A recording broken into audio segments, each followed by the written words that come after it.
All right, why don't we get started? It's right around 3 o'clock. Is this a little loud, or is it okay? It's good? Okay. My name is Dave Frosley. Welcome to Migrating Overlayered Code to Extensions. I'll introduce myself and my co-presenters a little bit more in a couple slides. So today we're going to talk about app extensibility more than anything else. So really, I want you to take away what it is, more importantly, why we're talking about it, and plus we're going to get into some how-tos, how to go about doing it, and how you should be thinking about extensions moving forward and not overlaying moving forward. So that's really the gist of today's session. We'll give you some background. We'll give you the roadmap, which I'm sure all of you are really interested to hear about, some categories, and then, like we said, some patterns. And lastly, we'll talk about some plan enhancements, because some of you have been dealing in this space already, and you're interested to see how we're going to progress both the platform and the app to enable this moving forward. So my name, like I said, is Dave Frosley. I work on the application team. I'm based out of Fargo. So I'm kind of coordinating along with some folks in Copenhagen on the supply chain team and the teams, the financials and human resources team in Fargo, along with some service industry folks, trying to coordinate the application changes for this activity and driving requirements and working with partners and things like that. And then we have yours, who is on the solution architect team, and as many of you know, not too far removed from the partner ecosystem, so he's well versed in this topic and has been a great resource for us as we've been working through this. And then Robert here, who's led the charge on the platform team and is still leading the charge on the platform team as we've moved from an overlaying model to an extensibility model, and he's got tons of experience as well. So we've got kind of a complete set of resources here today to talk to you about this. So I'm going to spend about the first half hour, give or take a little bit, talking about the roadmap and the categories and what we know about overlaying in the ecosystem. But first, we're going to spend a few minutes just talking about why this is important. So really, this is part of the theme that we have about improving implementation time and reducing the cost of upgrade. So all of you are well aware of the challenges that we have in the ecosystem as customers move from earlier versions to later versions, or even going through the implementation process. And we really want to reduce that friction so that things go more smoothly, and this is one of the initiatives that we have in that space. So eliminating overlayer puts us on this journey to continuous upgrade, continuous update, which is more or less where we are with the platform at this point. Now the platform is accelerating its rate of releases, pushing out more incremental changes more quickly, and innovating more quickly to get code into customers' hands. And that's really a big theme here. So you guys have seen some of the demos. I mean, I saw for the first time last week some of the analytics integration that we have with finance and other areas. And there's some really cool stuff that's happening. And we don't want customers and partners to be stranded on old code and not being able to take advantage of these innovations as we develop them, as partners develop them, and even as customers implement improvements. So that's a big thing with us, is we want to be able to have the entire ecosystem innovating together and uptaking this code as we move forward. We also want to reduce the total cost of ownership. We know that every time an upgrade comes along, it can be a big, costly venture, from updating code for customizations in order to uptake changes in Microsoft or ISV code, to the testing effort, to, it's almost a re-implementation in some cases. So that's another objective. And then the third objective has to do with quality. And we're going to talk some about what the idea of an intrusive customization and how extensibility is just a better model from an engineering standpoint. And that's our goal, is to get a better engineered solution in the end that's going to have higher quality, that the things that change are more under control and require less testing, and ultimately have a better result for everyone. So that's kind of the theme. think about it, I guess 2 takeaways. It's a journey. We're still early in the journey. The platform team has led the way in the last year, and we're moving forward with that journey. And all along, we want to reduce friction so that upgrades and implementations go faster. Okay, so just a little bit of terminology. It's just to make sure we're on the same page. So sometimes we use the word sealing, and we really should say sealing for overlaying, because we're not saying that there's no customization anymore. We're saying that extensions are the way to customize going forward. And there's 2 levels of sealing when we talk about sealing. The first one is a soft seal, which is basically like deprecating. So when you change an API in .NET, you put an obsolete attribute and you're deprecating that capability, which is a notification to the users that this is going to go away in the future. So the first step that we have in our efforts to seal models is the soft seal, where we generate a compiler warning whenever that model's overlayered. The next level is a hard seal, which basically is a compiler error, design time, and also we'll probably be doing something around configuration when you actually implement that we don't have support for overlaying in the packages that get delivered. So that's a hard seal. So those are the 2 levels that we're going to go through, and the 2 levels that the app platform and app foundation models went through in the past year. So here's the roadmap. So first of all, the disclaimer, this isn't finalized. We're looking for details to come out in May to finalize this roadmap. But this is the plan of record at this time, and this is the targets that we have. So like I've been saying, the kernel, the app platform, app foundation, they're all hard sealed as of November 2016. The app suite core models or common models, things like dimension, directory, case management, ledger, subledger, source doc types, that core tier of models that sits below the app suite, we're looking to soft seal in the spring release, this release that's coming up. Those models don't get a lot of overlaying at this point, and we're looking to address the gaps in in those models before the spring release. And that will set us up for a hard seal in the fall release of 2017. And then we have the app suite, which, even though it's by far the biggest box, it should be really a lot bigger if we were going to look at what's in that particular model. The target there is to soft seal that in the fall with a hard seal in the spring release of 2018. So on the order of 15 months from now. Now, the other thing to keep in mind is that with our support policy, we do have a 3-year support model for any given release. So the fall release has a 3-year support model if there's overlaying that you have in that system. So it's not like there will be no overlaying in the system in 15 months. Those releases will be supported for that time period, but it does mean that those innovations don't get uptaken. Yes. What does it mean 3 years support? Does it mean it's not supported after 3 years, or you enforce it after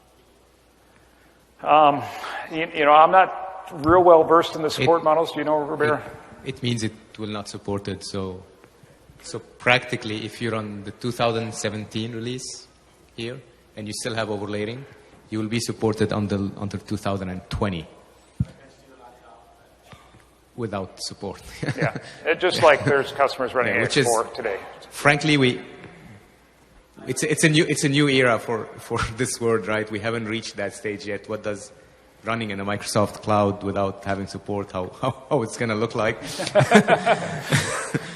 for an ERP system? But it means you will not have support. Yeah.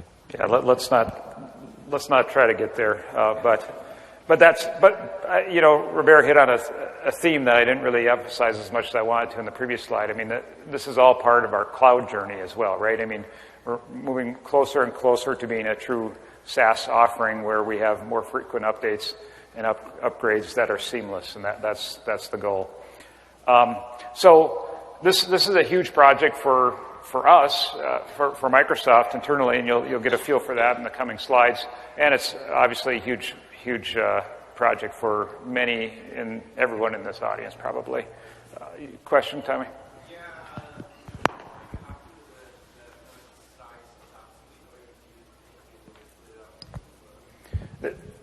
That's not.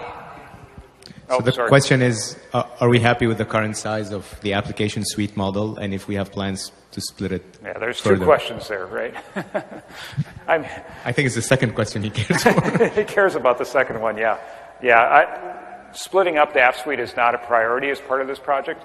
The priority is enabling extensibility from a Microsoft standpoint, so that's the focus. Yeah, would we love it to be a little bit smaller, more granular, and more componentized? Sure, but it's not the priority. Okay, I'm going to keep moving along here. So priority-wise, because this is such a large project, both for us and the ecosystem, we're focused on 2 subsets of the ecosystem right now. First of all is the ISV solutions and the ISVs that are on our Appsource site. So we've already started some partner engagements with those individuals, and you'll see some data from those as well here briefly.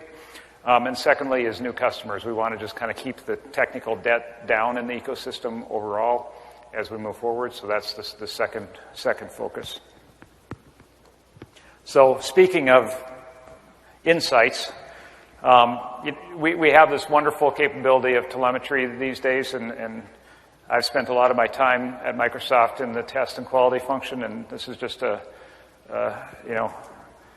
it's a panacea of information, which is wonderful because we've never had this before.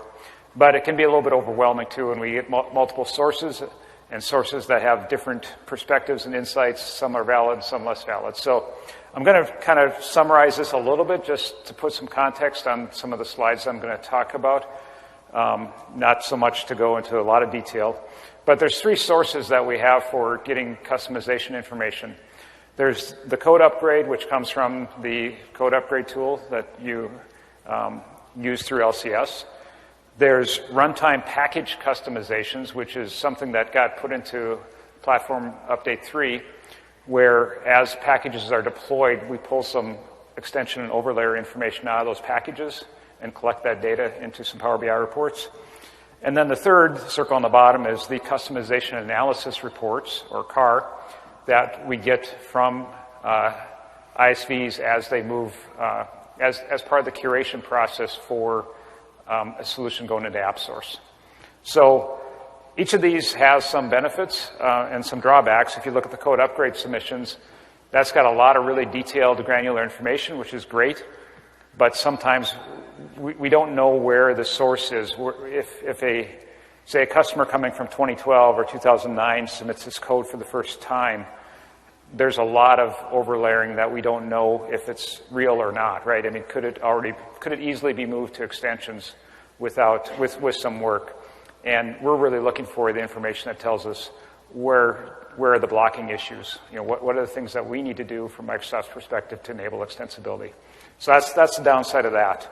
The runtime package customizations, that's more current, right? We know that these are deployments. It's very customer focused. It could be a dev test deployment. It could be a sandbox deployment. It could be a prod.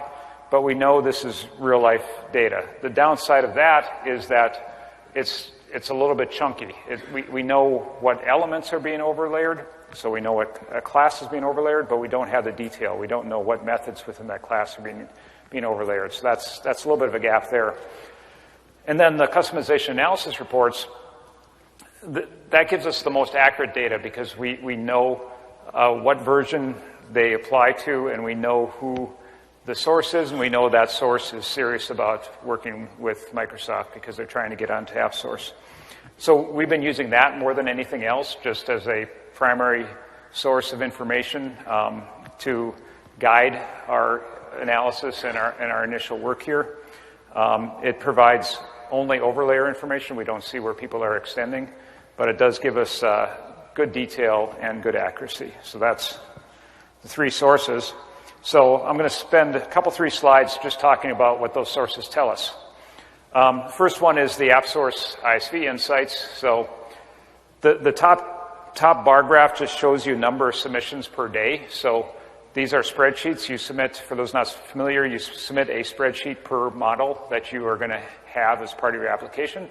That model could be something containing overlaying, or it could be something that's completely new, a completely new model. And you can see that we get anywhere from 1 to 20, 25 of those on a given day, and we've aggregated all this information into a Power BI report. The bottom pie chart shows you the breakdown of the ISVs, not the apps, but the ISVs, and how many overlayered elements they have. So if you look at the blue and the orange on the right, that tells us that almost half of the ISVs have less than 20 overlayered elements. So really in really great shape for our initiative here. And then on the left-hand side, you have a smaller number with some fairly large numbers. So we have 5 that have over 500 overlayered elements, a pretty big chunk with 100 to 500, and some more with 20 to 100. So we have the split of some ISVs that are in pretty good shape and some that have quite a bit of work to do.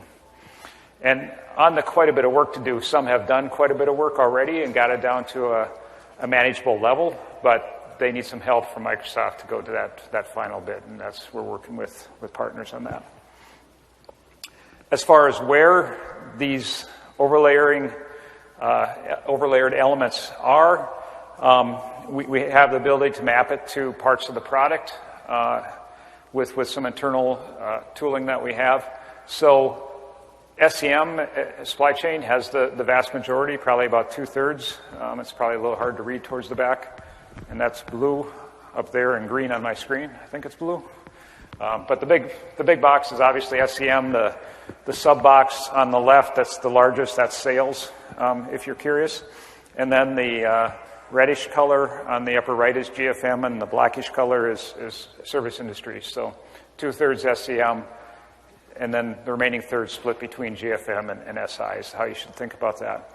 And then on the bottom, it shows us the element types, and it's classes, tables, and forms in that order that we're seeing as overlayered. And you can just see the breakdown per group within that. So hopefully this isn't too surprising to anybody in the audience, but... And I want to add here, the reason we're focusing on Appsource, because these are it's a small number, around 15. Yeah. But we think the ISV code is going to be quite intrusive and quite representative. So if we solve initially the problem for ISVs, the same problems will probably apply to the entire ecosystem of partners and customers and so on. So this is why there's a special focus on ISVs in Appsource right now. And the other aspect of that, too, is that we need ISV solutions to kind of lead the way to some extent. If we're going to have customers deploy with little to no overlaying in the ISV solutions, they obviously need to have those ISV solutions to be in good shape. Okay, so I'm just going to give you one more piece of data to talk about, and this is the Runtime Package telemetry insights. So I'm changing the data source. This, again, is information that's pulled out of the packages as they're deployed through LCS.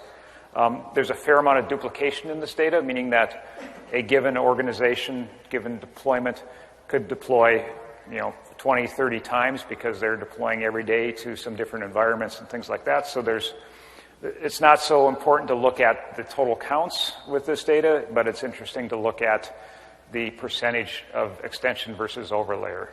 And that's what the pie chart on the bottom shows. The orange is the overlayered and the green is the extension. So we're getting close to half and half, where we're seeing as many extensions as overlayer. That actually is quite a bit better than what we saw 2 or 3 months ago. So, whether it's just the sample that we're seeing right now in the customers, or if we're seeing actual improvement, we'll see. We'll watch that trend over time, but it's at least going in the right direction. The top just shows the number of tenants that are deployed every day. So the last number there is 145. So up to 150 tenants are being deployed every day, and we're pulling that information from those packages that go into those tenants. And then the bottom right shows each bar, it represents an organization. So the thing to look at there is the ratio of green, which is extensions, to orange, which is overlayered. And you see a number of organizations have mostly green, and you see some that have a pretty big chunk of orange at this point. And again, just kind of looking at the ratios is what I want you to focus on, not necessarily the overall volume. So again, kind of this mixed thing where we have some ISV solutions and some implementations that are pretty good shape from an overlayer standpoint. We have others that need a fair amount of work. Okay, next is just talking about some common extensibility challenges. I'll go through 3 slides of this. First of all is enumerations that aren't extensible. So by default, enums were not extensible, and the reason for that is because as soon as you make an enum extensible, you no longer can depend on the value that is behind the enum. And if any place in code depended on that value, you're going to break code. So by default, we didn't have the option to make them all extensible.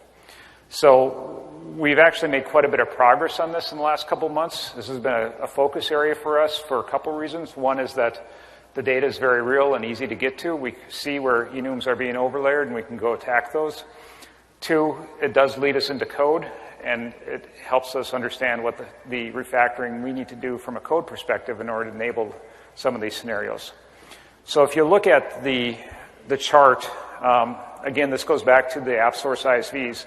Each bar represents an enum, and the height of the bar is the number of publishers or ISVs that are using that enum. So you see the first one, which is quotation type, has 6 different ISVs that are using that. And it's blue, which means that it has not been made extensible yet. So that's something we've got to get to fairly soon, obviously. But you can see that a number of the bars are orange, which 2 months ago, none of them were orange. So we've been making some progress. In fact, we're at about 800 enums that are extensible at this point, going from virtually none in 7.1, except for some platform ones where we need to do this as we seal the platform. So it's really been based on 2 things. What we see as a top priority, like what we're seeing in this chart, and where we've done some analysis to identify enums that don't have any code impact.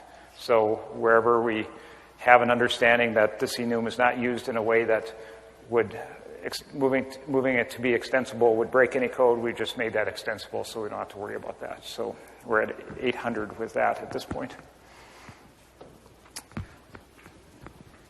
Oh, question? I'm sorry. What's the reason that an enum extension would break code? So the challenge is when you add a value and multiple ISVs add values to enums, how do you sequence that if it was just an integer? So we actually, with extensible enums, they're actually the value of that is actually determined at deployment or at sync time, DB sync time. Mm-hmm. And so a given implementation can have actually different values for the enums. There's actually a very technical .NET reason as well. In .NET, an enum type is not extensible. It just, the platform doesn't support it. So when you switch an enum from a regular enum to an extensible enum in operations, the underlying .NET artifact becomes a static class. It's actually changing type, and that changing of type, we couldn't afford just blankly change everything without basically making sure it's a safe change on the code we have and so on. So we have a lot of places so when you change the type to that static class, instead of using enum integer values, now you have variables in that class from a .NET perspective, and these variables don't have integer values associated with them. So there's data upgrade impacts. There is impact on things like if you have in the code any logic that depends on the actual integer value and so on. So that's one of the reasons we couldn't just make all of them extensible and move on. It's been a pretty big headache, is the bottom line. So, but we think we're well on the way to where we need to be with that. So the second challenge is methods. So methods are overlayered for a number of reasons. First one is we have a lot of long methods in the product, multi-hundred lines, littered with switch statements and if statements. And even though we have pre and post events that you can add event handlers to and build extensions, that's not enough, obviously, in a lot of cases. So there are a lot of situations where we're going to have to either refactor those methods into smaller methods where pre and post will make sense, or add delegates at the right place in order to enable that. We have method signatures that are overlayered, and I'm going to talk about intrusive customizations in the next slide, and this is an example of that where we don't have a good solution to support that, nor do we want to support that, so that's going to be a sticky point as we move forward. We have issues with protected methods, so if you create a class extension or class augmentation, you can access protected methods or members. We're actually looking at some solutions to make that better so that you don't have to overlayer just to make the type non-protected. We have SQL in code, which if you want to add a where clause or add another join or things like that, you have to overlayer today. Another example of a fairly intrusive customization that we don't have a solution yet for. We have alternatives, but the alternatives don't work in all situations, so we're continuing to look at that a little bit more. We have some construct methods, some factory methods that throw on the default as opposed to being supportive of additional types that could be passed in, so that's a common thing, a fairly straightforward pattern for us to change is another example. So, yeah, we're working on some different things. I've already talked about those. For those of you in the back, looking again at the Appsource ISV sales line table, sales table form, invent dim, sales line type, sales table are the top examples of classes that are overlayered in the system. And we have a number of other things that we have challenges, and we're going to talk about more of these later on, where we have gaps in metadata-based extensions where you have to overlayer because we don't have support for something. There's some events that were in 2012 that don't have extension hook points in AX7 that we're adding back in, given the telemetry that we see now. They weren't added in because we weren't seeing much use of that at the time. We have some issues with maps. We have the pack-unpack pattern. All these we have some proposals for, and we'll go into a little bit further. Some things that we can't fix, so macros. I understand this to be Peter Villadsen's favorite feature in the whole language. That's what I've heard.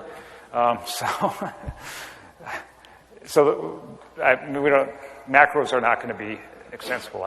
We can't figure out what that even means. So, and then we have this idea of intrusive customizations, which I'm going to talk a little bit more about. So, as we've evolved in our discussions internally about this topic, we're starting to get crisper on some terminology and things like that, and some principles. So, just recently, we've got more well-defined on what we mean by an intrusive customization, which is pretty straightforward.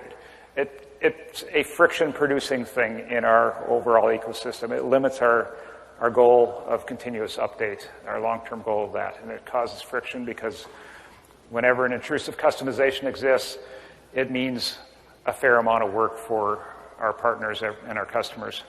So there's kind of three software engineering-oriented principles. For a non-intrusive customization, it shouldn't change the type definition. So we don't want method signature changes. We don't want return type changes, things like that. That's a problem. We don't want to break encapsulation because we need to be able to move the product forward. ISVs need to be able to move their products forward.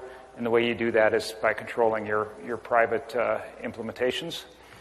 And just in general, things need to be additive in nature, right? We don't want things to be replacing functionality in the product. So if you look at some examples, overlayering is not additive, right? I mean, it's replacing functionality. So that's kind of the fundamental thing that we're after here. Changing method signatures, you're changing the type definition, so that fails the test. Changing table constraints, including indexes, changes the type definition again, and that's a problem.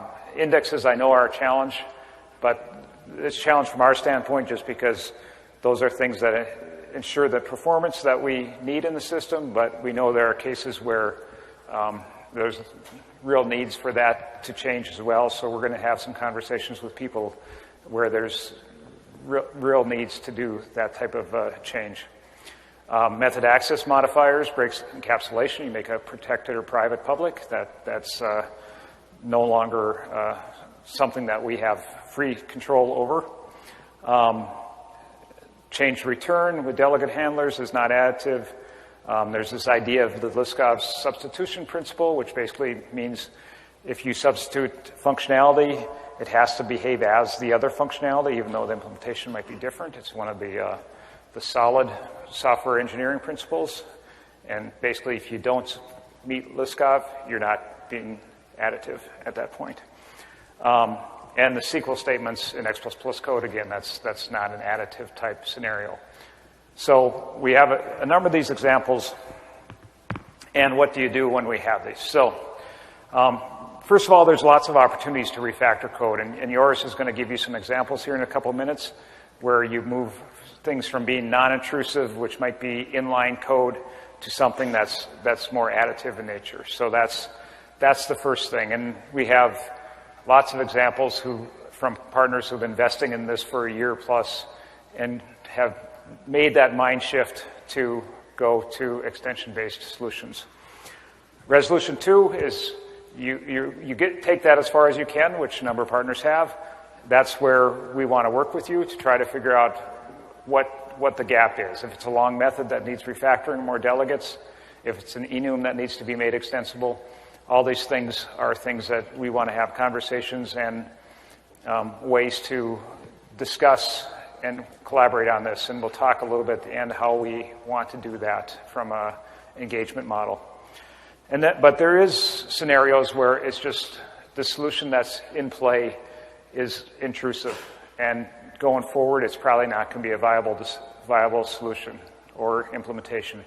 And that's where we're going to have some more conversations in general as well when those things come up. But we know there are going to be cases like this where we have things that just don't fit the model of a cloud solution. And those are going to be hard decisions and conversations to have, but for the long-term good of the ecosystem, it's something that we need to do.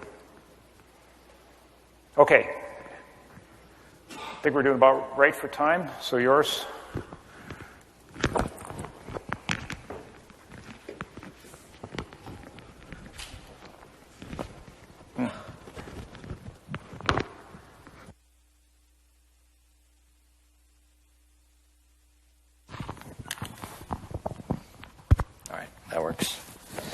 All right, I still have to connect here. So the point that I'm trying to make, I got a lot of feedback when we did this session earlier. I think one code example I'm just not going to show because people got offended, I guess. But the point of these examples is really just not to have you, go through the code and try to analyze what I did. The point is just try and make you think about what does it mean when we talk about refactoring. And what are the kind of things that traditionally people are thinking that, this is an overlayering. There's no way to do this in extensions. The point is really, if you are refactoring, to go back to, we see a lot of code that has come from AX3 to 4 to 2009 to 2012. It's now coming into 7. In some cases that I've worked with ISVs where they have a particular piece of code and they say, how to move this to an extension? And then my question is, but what is this even trying to do? And they can't explain it, right? So the point being is there are things that are going to be hard, and there are things that you really want to think about. What is it that I was trying to do here, and can I refactor it in a more logical way? So I just wanted to show you a couple of examples. This is a typical example, and actually this one here. Can you see that? It's zoomed. Can you see in the back? Is that okay? All right. So this is essentially some code on a table, right? So this is actually, if you're interested, this is the insert method on a customer table. So you see there's a lot of code in here, there's a lot of code in there, and I've actually added a customization here in between. What this does is, there's some code in this insert method that is setting some fields, doing all sorts of things, and then I've added a customization in here that says, okay, that field that just got set there, if it has a certain value, I want to do something. This is a typical customization where code is inserted somewhere right in the middle of some existing code. In this case, and I'll admit on tables, there's some great features that'll help this. But obviously, a table has a super call that actually does the actual insert or update or delete. These super calls actually generate platform events as well. So there is, wow, do you want to finish? I think I'll say later, yeah. So the super call will actually do a call or emit an on inserting event. Then it'll do the database operations. And then it'll throw an on inserted event. I can hook into these, right, with event handlers. We still have the pre and post handlers that exist that were introduced in AX 2012, which means if you look at a block of code on an insert or update or delete method, you essentially have several opportunities to insert customizations based on handlers. I could add code prior to the whole thing executed. I could do it right after the whole thing executed. But sometimes, for example, you have a TTS begin and commit around the super call. I want to be inside of that one with my customization. At that point, I can hook into the super calls events that it emits, right? Which allows me to essentially, this code, for example, I could add as an event handler here. And the point here is there's still code executed after my customization, which this piece was the original code. But it doesn't matter logically for what I'm trying to do, right? So this is a typical example of trying to think, okay, I have this code here, but it's just because this other code was prior. I can refactor this and add it as a handler just because of the way these handlers work. So there's some reasoning that you want to do as far as how is the flow of the existing code? How does my customization fit in here? And can I work with other existing handlers? Or does it make sense that it's actually customized in this place? Can I put it somewhere else? So this is a typical example. We see this a lot, especially on the insert and update stuff where, especially with the transactions going on, people want to, this is a very, very typical one. And just to give you an idea of what that would look like, the way that these system handlers work in AX7 is essentially as opposed to in 2012 where you added an event subscription on the element itself in AOT. We've cleanly separated that, which means the code that handles the event is just decorated with an attribute, and that way it's cleanly separated. I'm not touching the original code. I'm just saying this particular piece of code will actually handle the insert data event type of the customer table. So it's a pretty clean separation, and my code has moved that way. A different example here. This piece of code, coincidentally, this is also on the customer table, but anyway, the standard code just had this if statement where it said if some condition, and I've actually customized it with an or here. You can add an end, whatever. This is also a typical customization where people get stuck and say, I'm actually changing the functionality. I want to change this if statement. How do I do this with an extension? Again, here you want to go back to what is it I'm trying to do. You're actually calling a piece of code based on a condition. And you're essentially saying, well, if my other condition is true, I want to call this code as well. This is obviously a clean example because it's one statement. But in this case, same thing. I could take this or statement out entirely and add it in a handler and just add this if statement and say if customer group, and then call the same piece of code. So again, these logic flows, you want to think about what is it, why did I put it here? Is there a reason? Could I put it somewhere else? Can I take it out? And if so, can I do a handler? That's the kind of refactoring of code that we see. On the metadata side, of course, it's easier, changing labels and some properties. But the code is really where you need to focus on refactoring. Yes?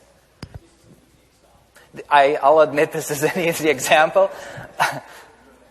I'm sorry? If you change it to an end, yes. But then the question becomes, okay, that's fair. But then can I hook into this delete from cust? Can I go look at that method to see if there's something I can do there as far as pre or post handlers to negate or so I'll freely admit this is an easy example and the or was carefully chosen. That's absolutely true. But the point is really these logic flows, and it's actually a good example, right? The and, then the question is, can I go to this delete from cust? And is there some hook point there that I can avoid, right?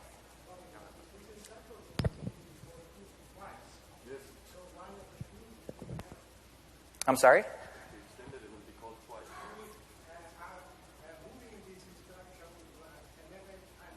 Right? Yeah, so your point is, from a functional point of view, in this case, if both of the sides of the OR statement would end up true, it would call this method twice, I guess is your point. And you're absolutely correct, right? But that's exactly what I want, right? I want you to think about these things because, these are code examples, and the point is the logic flows is really where people get stuck. The if statements, the where did I insert it, why is it in the middle, could it be done in the front, could it be done in the end? Those are the types of examples. Absolutely true, the delete here would have been executed twice, but based on the code, that may actually not be an issue either. So it depends, right? There was an issue here in the front as well. Yeah, okay, yes. If it's called twice, yes. Right.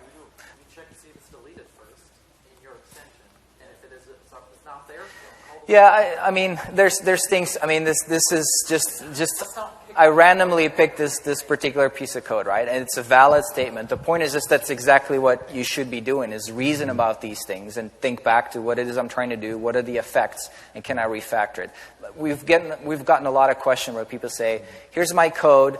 I copied it into a handler. How do I put it in?" And typically, in a lot of cases, that's not the answer. You can't just copy paste the code into a separate class and be done. There's probably some more things you need to think about as far as where do I put it, how do I put it, and how does it fit in with this code? And was that even the initial intention?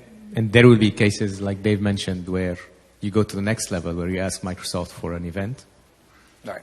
And there'll be hopefully less cases where you just have to drop that customization and think of the functional requirements in a different way. Yep. But, so we are not under any impression that removing overlaying has zero cost on anybody. So that's basically what Dave was referring to in the previous slides, in the 3 levels of cases, basically. Well, independent of cost and the long-term objective, do you think that we can actually do the same thing? We obtain the same result? Yes, the question is, will you be able to do the same thing? Not the same way. Exactly.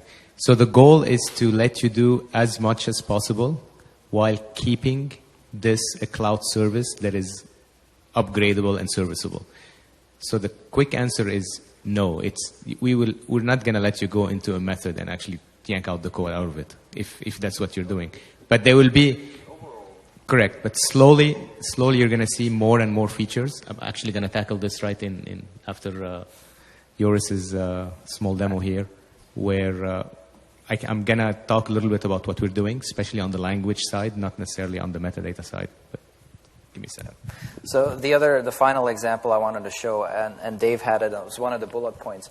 One of the patterns we've seen a lot is the pack and unpack pattern, where people are hooking into existing code and want to add their own state to the packed and unpacked containers, right? It's a typical example of something that you can't easily do with extensions because in most cases, and this actually, I guess, has over the years been our best practice, there's usually believe it or not, a macro that defines the list of variables that go into the container. By definition, those things you just cannot extend, right? There's ways around that, obviously, as if you're a customer and you just want to add stuff to the container, that's easy enough to do. But the problem really becomes, let's say you have 2 ISVs that you're installing and they both want to add something to the container. This is still event handler driven, which means it's .NET. There's no guarantee of the ordering of the handlers. So based on how one ISV gets executed to put their stuff in the packed container and how it gets pulled back out, we may have an ordering issue. So essentially, the serialization has become a problem there. So what we're trying to do there is tackle that by a pattern that will support with some extra code. So just to give you an idea, no, this is not it. Here we go. So this is a typical example. This is an augmentation class, for those of you who are familiar with that in AX7. So essentially, there's an existing class called run-based-batch-test. And this class is defined as an extension and augmentation class on top of that. So those are new paradigms in 7, and definitely encourage you to look at those. But this is a typical example. I want to add my own state to that pack and unpack method, right? So the pattern, and these are things that we're coming up with as we find these and working with ISVs on workaround patterns. And we'll document these things, so expect those to, and Dave will touch on that with our wiki. what we're encouraging ISVs to do is just to create their own pack and unpack methods that do whatever it is they need to do. Then from the framework perspective, we will actually have a special method that ISVs can call. So they will essentially add a post handler, which is the same post handler you know from 2012, to an existing pack method. And in that handler, they'll tell that base class, I want to pack my extension stuff. What's going to happen in the background is essentially on our framework side, we'll keep track of which class added what piece so that we can also unpack it in the correct order. And that's the handler on the other side, where essentially we'll have a post handler for unpack, and it does the exact same thing where it asks the base class, can you unpack my extension stuff? It'll return the container, and then I can deal with it. So this is an example of where, you know, if we would want, we could obviously get rid of these macros, but that would be a tremendous amount of work to change the way we've done run-based pack for ages. We'd be breaking all customers and ISVs out there. There's no easy solution. So in this case, we're coming up with some best practice, a pattern, and some support on the framework to essentially get past this issue. So this particular one, I believe, is coming in Platform Update 5, which is going to be the next update to the platform. Yes. And I just want to add one thing to what Joris is saying. So it also addresses the previous question, and your question, hopefully it addresses it. Instead of looking at solutions at the code level, like, oh, this code was added here, our telemetry is helping us a lot. We know what methods, we know every single method that's being overlaid. And instead of saying, oh, how are we going to allow this particular method to be extended without being overlaying, we realize a huge chunk of them, oh, people are basically serializing and deserializing. So let's solve pack and unpack. So this is the approach we're taking for a lot of these. So this was a direct result of this. We saw a lot of method being overlaid, but when we actually dig deeper, we're saying this is not just overlaying for changing an if statement. People are actually using pack and unpack to change serialization and deserialization. So we said, okay, we're going to solve serialization. And we will address them in these types of patterns as they come. And that's one of the reasons we're giving ourselves and everybody in this room enough time to deal with this. So, and the point there is there's essentially three pillars, right, to solve some of these issues people are running into. One is platform support, right? Do we actually need a new technical or a language feature to be able to do what you need to do? Number two is, can we work, that would be on Robert. Number two is, can we work with Dave and the app team?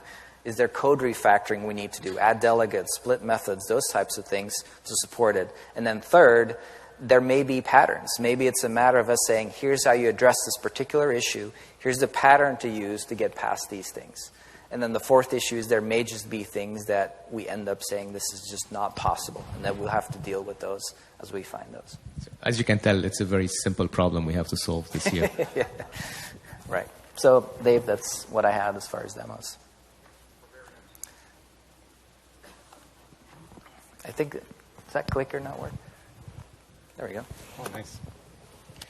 Thanks, Joris. So what I'm going to talk about right now is, there's a lot of our telemetry led us to realize we still have some lack of support on the platform side. So it's not just a matter of our own application engineers changing X++ code and adding delegates. We're still lacking some support on the platform side. And I'm going to start with a disclaimer. This is not a commitment to do something. I'm just showing everybody, we're being transparent, what the plan of record is today. Because we might hit some cases where enabling this ends up being an intrusive customization, so we might, take it out of that list. But this is what the plan of records looks today, based on telemetry, discussions, and so on. So we think on the platform side, we are lacking support from a metadata perspective for the following. On table fields, there are 4 properties that are customized a lot based on telemetry. We still don't support it via extensions. I have the 4 of them here: allow edit on create, edit, ignore EDT relation, EDT type. A couple of these are controversial. That's why it's not a commitment if we're going to support it by extensions or not, but it's what we're saying. Extending a map, but only here adding a field to a map that we don't support yet, because we already support via extensions adding a table mapping. So, but we do see a lot of customizations where folks are actually changing the actual interface by adding a field to an existing map.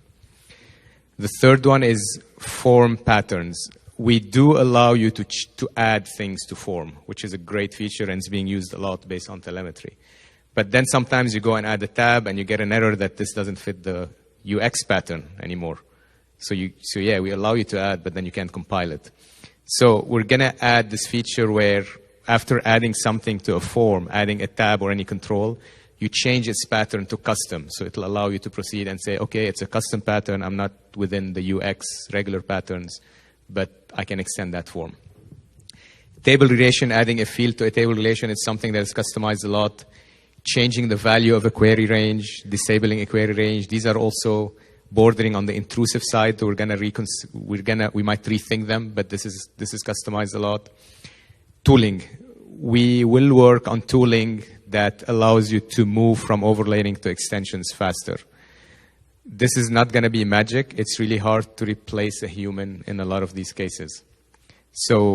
But there are cases where it's possible, to move additive things like table fields and so on to extensions.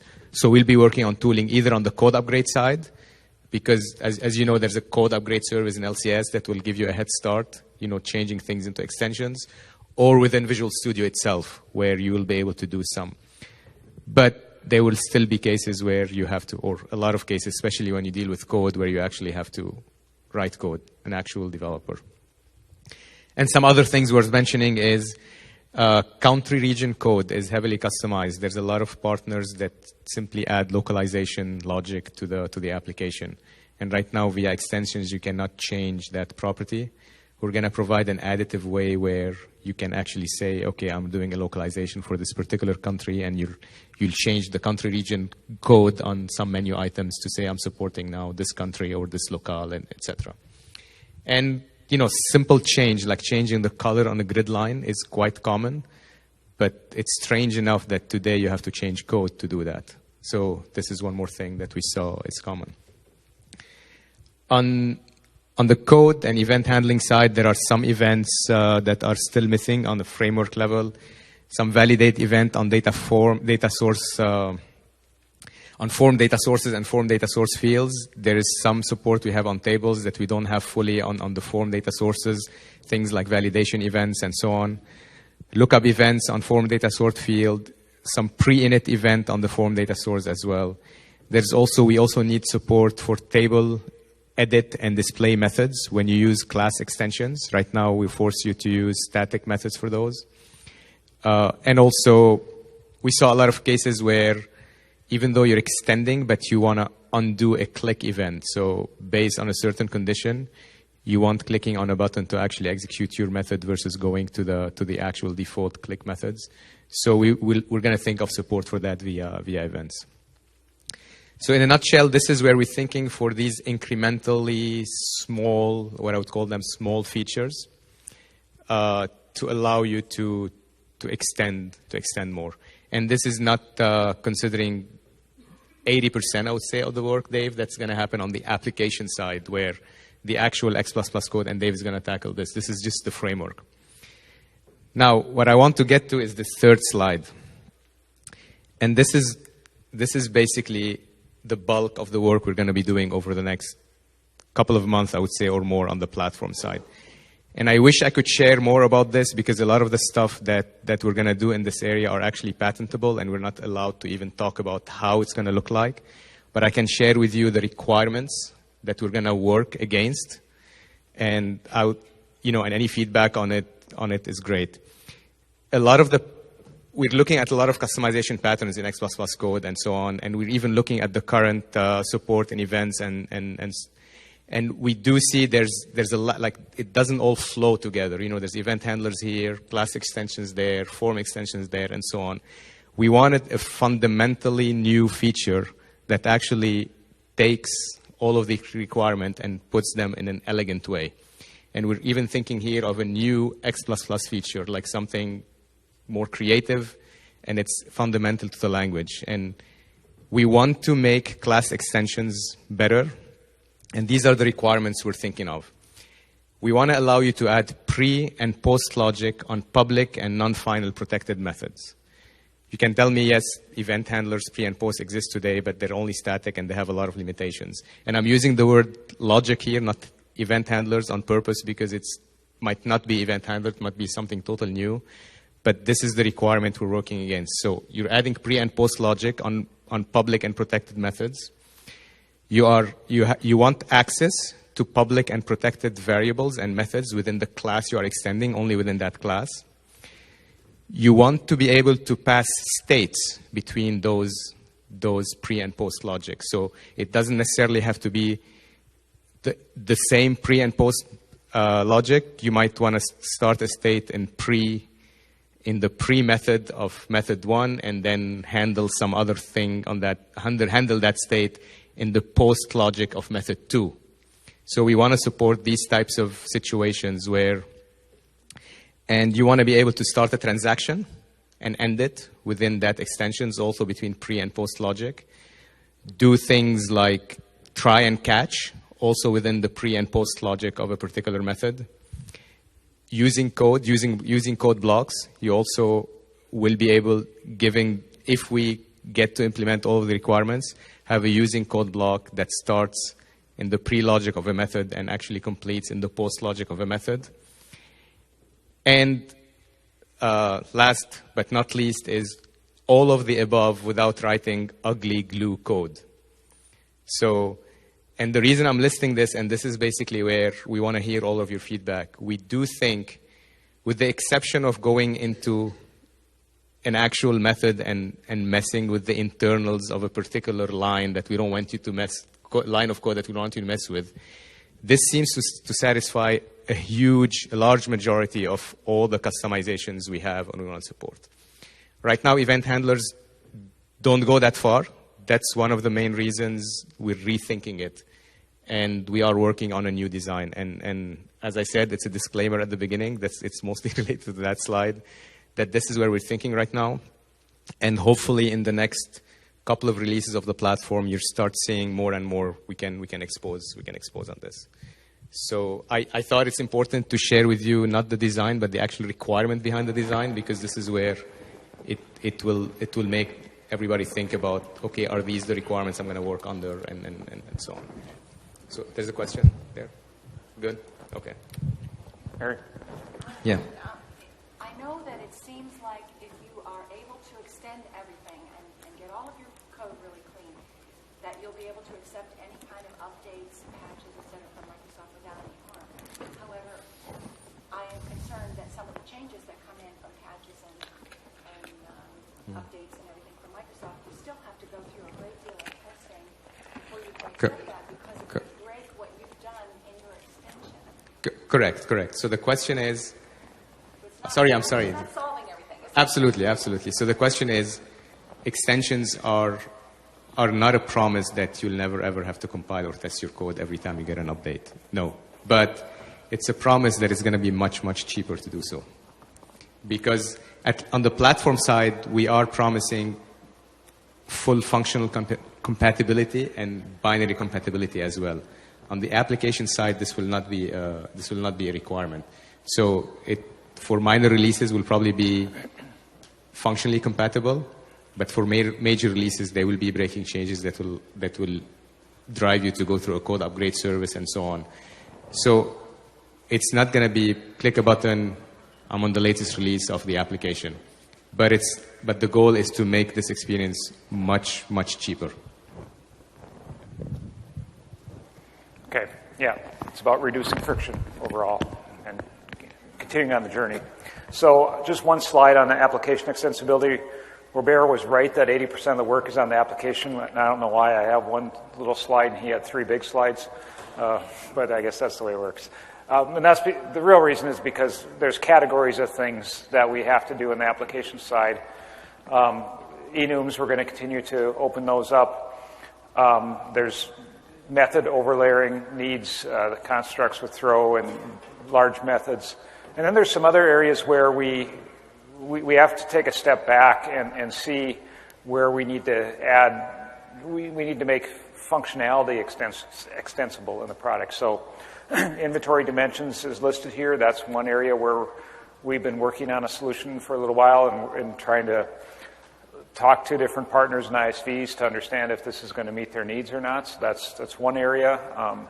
Pricing is another area that we've spent some time talking with folks, trying to understand, well, what do you really need to be extensible for pricing? Not at a method level or class level, but from a functional level, and then how can we go about implementing something that's going to make some sense for us? So the telemetry gives us some information, and a lot of times we have to take a step back and understand, well, what is the scenario?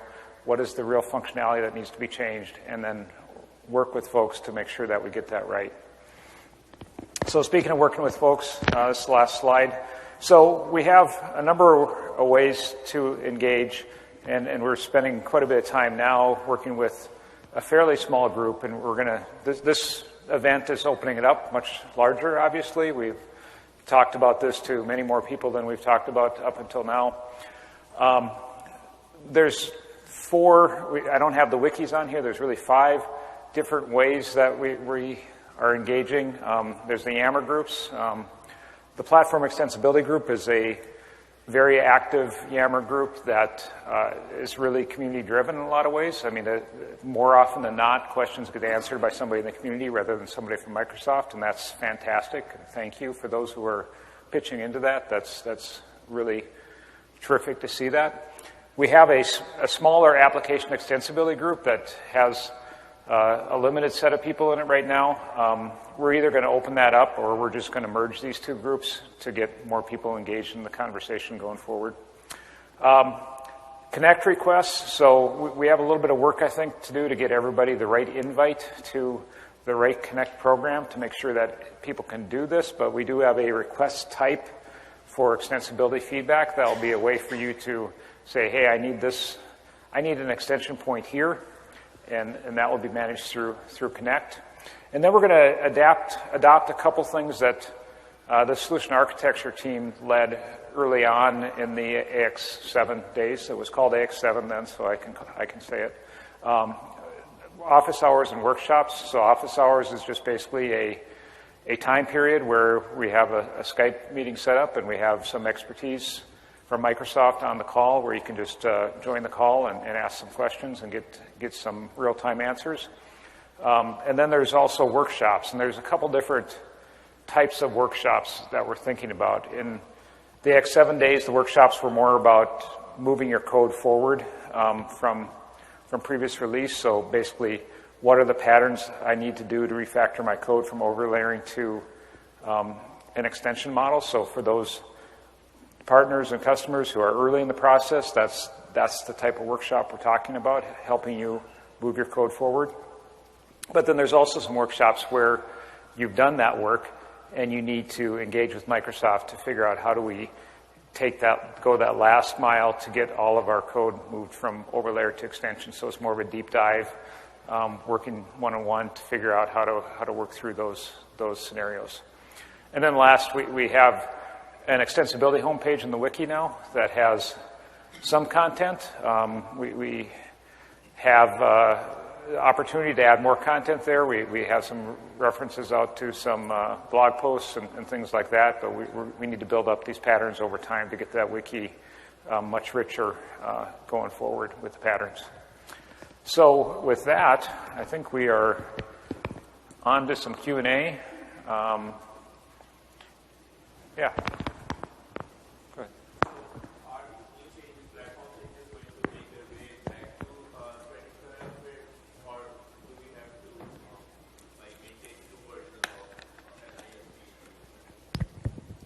The question is, are they going to make their way to 2012? You said? No. No, it will be, the way we're going to deal with 2012 is via either guidelines on how to prepare your code and the code upgrade service that will actually convert your code to basically XMLs or elements that Dynamics 365 for operations understands. I think, Robert, this question has come up before with ISVs that are maintaining a solution on 2012 and 7 that are refactoring their code for 7. Now, is there an easy way for them to maintain the code base in both? And, of course, the easy way would be if we provide extensibility in 2012, which we won't. Yeah. What might make it though is there are some changes to the application, like adding delegates and so on. I don't know if it's possible to. So there are some X++. At the X++ level or at the application level, it is possible for us to consider this. But, like having delegates and so on. But platform changes is not in the plan. Yeah, the X++ changes would have to have the same platform patterns in 2012, so they have to be support there. Right, and obviously some of what we're doing depends on app changes to support it, so it's really going to be incompatible in many ways. So.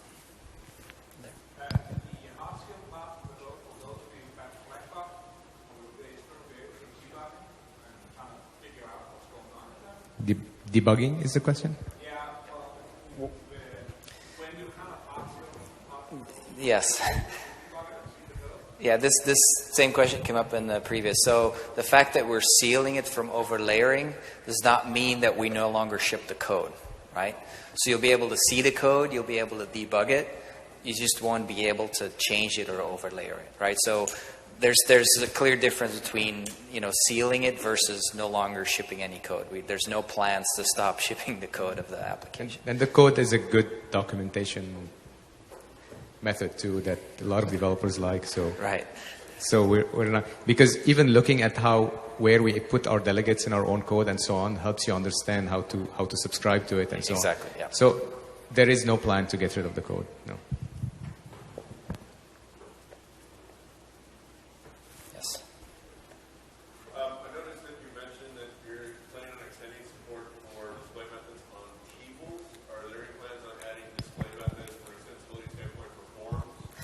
Yes. Yes. Yeah, so the question was display methods. And actually, you can already add display methods on tables today through extension. We just force you in a specific pattern of static methods, which we want to also allow you to do instance. But the question was, will we also support display and edit methods on forms themselves? And the answer is yes. That's been an issue that has come up, and that's something we're planning. The slide is a little bit misworded. The point of that item is we want to support display and edit method on class extensions, which would be either table or form extensions. There was a lot of talk about everything needs to be additive, with extensions. Have you thought about other methods than extensions to solve the situations where things need to be negative? Yes. We want to prevent things from running like option on certain. So this goes back to sort of the app side, right? Is there certain areas like inventory dimensions where we know if you want to add one, actually that one would be additive, but the way you do it today would be intrusive, right? So those two are, but those are essentially application functional issues we want to solve, and see pricing was the other example. And I think we may run into issues I've also seen, especially, we haven't seen it in the ISV side much, but on the customer side, I see a lot of customers customizing credit checks, for example, in some cases almost entirely ripping out the existing code. In those types of cases, we have to look at, can we support something like the sys plugin framework or something like that, where essentially through inheritance we allow you to just pass in your own, you just implement an interface for credit checks and you do whatever right? So those types of things, but those are really, and that's why we need the feedback and the telemetry to kind of find out. That's what we're saying, is some of it is not just a technology issue, some of it is a refactoring issue. In other cases, it's really a functional issue, where we've also talked to ISVs that multiple ISVs effectively solving a bug in our code or a missing thing that they say, this is essential. Nobody would use this without this feature. Then it's on us to say, well, then we should probably just fix that, right? So it's a lot of case by case, a lot of scenario based, but it's absolutely true that in some cases, maybe we just need to provide you with a way to just pull in your own class entirely, which effectively replaces our functionality, right? We got to get to a point where we have the extensibility points defined, and we have to design for those, which is something that hasn't been a priority in the product in the past. So there's some technical debt for us to work through to get to that point. So I guess the answer to the question is yes, it just has to be decided on a case-by-case basis, on a functional case-by-case basis. This may be a bombshell question, but I know Microsoft is talking about a full on-prem solution. Mm-hmm. Are they going to allow a full on-prem do overlays, or everything has to Who are they?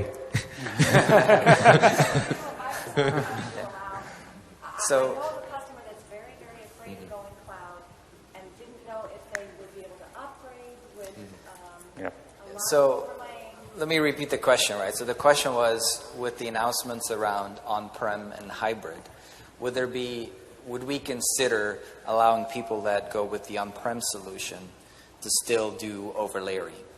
I think our answer at this point is you want to look at why are we doing this, right? We're not doing this just because we want you to stop doing it. There's reasons for us. We want people to uptake new features. We want to stay current and those types of things. So at this point, we have no plans to deviate the on-prem solution from and in fact, we've already said, well, in a hybrid or edge model where the code base has to be the same anyway, so it'd be truly on-prem, we have no plans at this point to make any difference between our on-prem because we want the technology to stay the same. We don't want to maintain two separate platforms. And we don't want ISVs and partners to What- have to do that either. yeah. This is a very good question, and we keep thinking about it all the time. And there are no plans to do it, but we're not plugging out our capability to eventually do it, because there's a lot of.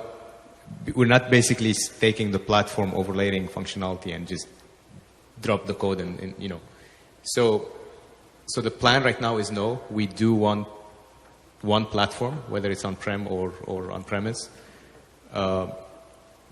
Yeah, but But it's a big, big change for AX 2009 customers, user interface, the processes and everything is going to be so different that the only reason I propose this is to be able to more gradually move towards the new functionality where they have something already that they're doing differently, like Correct. warehousing. I mean, But warehousing is changing. technically you can, like Dave mentioned, you can overlay until 2020.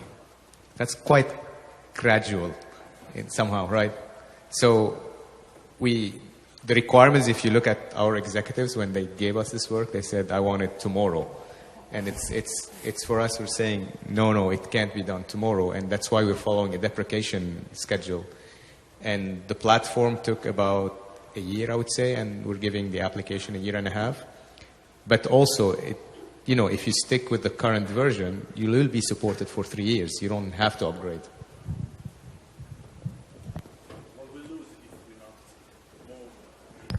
You're not going to innovate with us. You lose new features that will come in the new feature. Yeah. Kevin? You're adding all this stuff for the Microsoft shift code, but what about ISVs? Because we're having to build this classes, extension classes, augmented classes that are different. There's been some questions about events in the augmented classes, which is important yet. But can we lock down our memory, like our lock, so that other partners, other customers can customize? Yeah. That's actually a great question. Today you can. Repeat it, please. Yeah. Okay. Yes. I will repeat the question. The question was, can ISVs lock down their own models because they want to actually follow the same models where they don't want their partners to actually overlay and so on. So you can already do that today. It will be a functional lockdown, not a very hard lockdown. So the model descriptor file has a keyword called allow customizations. So if you set this to no, your customers or partners you're dealing with will not be able to overlay your model. If they do it, they're breaking a contract with you while going into the descriptor file and actually changing it to yes. So it's not it is a hard lock functionally, but if they want to cheat, they can cheat. Yes. But once we actually when we talk about hard locking in 2018, it will be across the board. Like the actual tooling will not allow you to customize anymore. So regardless of what model you're talking about. At least that's the plan. Unless we hear feedback that we need to give. Yeah, I think there was in the previous session, there was people asking to still allow that. So something And there's actually documentation in the wiki about the attribute in the descriptor file today. You can basically, if you think you're ready, if any ISV think they're ready, they can already lock their models starting today by just switching that flag in the descriptor file. The other thing is the binary deployment, right? Which today already, even an ISV could ship the binaries and a customer can extend it. We know that extensibility story on top of binaries as opposed to on top of code has some gaps in our tooling, which is something that we're looking at. That would be another way to go about that, is to say we ship the binaries. The customer can still see all of our forms and events and those types of things, can still debug, which we know today there's a gap there as well. So you'd have most of the features that you would have if you shipped code, but obviously because it's a binary, they can't overlay it. Yeah, at this point you can't, I don't know. Well, we would, that's something like I said, something we're looking at, right? We don't have any definitions. We have gotten a lot of requests to be able to debug binaries, which would imply that you can see the code. So we'd love to hear that feedback as what you would expect or not want, because that's something we know there's gaps in what people want, and yeah. So we'll take one more, and we're about wrapping up, I think, at this point. We'll be up here afterwards, so go ahead. Just clarify the overlayering issue, but I asked Joris earlier if our customers would still be able to overlay our ISV code. He told me yes, they... Yeah, that is true. Do you want me to tie break? So let me try to repeat it. So the question, if I understand it, is by spring 2018, which is what we say. We're saying it's hard lock. There are two ways. The reason you got two answers because there are two ways to do it, and maybe we disagree on how to do it.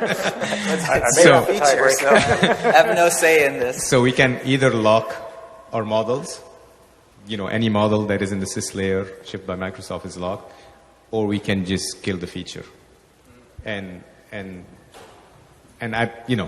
the plan right now is to lock overlaying, but we are flexible there. We might just lock our models and allow ISVs. But then my guess is ISVs would want the same features as we do, so might end up being it's auto lock everywhere. But the platform has the capability to do both. And a decision has to be made sometime, maybe by the time we soft lock, as to if it's a for all or just for us. Yeah. I think ISVs usually do not deliver the model file because they also want to secure their code. So I think overlaying on ISV code is not something people play with. That's correct. I mean, there's clearly already one part of the room that says we want the overlayer, and so hence We're getting a lot of feedback from the partners using ISV code that they don't like that. So not everybody is in sync on that. Thanks, everyone.